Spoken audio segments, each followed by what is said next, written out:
একটা গরিব বাচ্চা তার বিধবা মাকে জিজ্ঞাসা করল, আচ্ছা মা, ঈদে সবাই নতুন নতুন কাপড় বানায়, ভালো ভালো খাবার খায়, কিন্তু আমরা নতুন কাপড়ও বানাই না, ভালো খাবারও খাই না, কেন?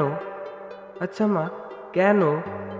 ছেলেটির এই রকম প্রশ্ন শুনে মায়ের চোখে পানি এসে গেল। মা ভাবতে পারছে না যে তার এই অবুঝ শিশুটাকে কিভাবে বুঝাবে। শিশুটা পুনরায় জিজ্ঞাসা করল, বলো না মা। মা তখন শিশুটাকে বুঝিয়ে বলল, যারা ঈদে নতুন জামা কাপড় বানায়, ভালো ভালো খাবার খায়, তারা তো 1 মাস কষ্ট করে না খেয়ে রোজা রাখে, তাই আল্লাহ তাদের পুরস্কার দেয়। আর আমরা তো সারা বছর না খেয়ে কষ্ট করি, তাই আমাদের রোজা শেষ হয় না।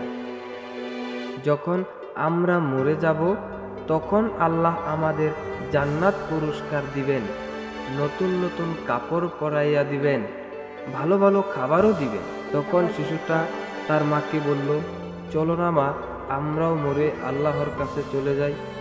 আমারও অনেক ইচ্ছে করে ঈদে ভালো ভালো খাবার খেতে, নতুন নতুন কাপড় পরতে। চলো না মা, মরতে যাই, চলো না।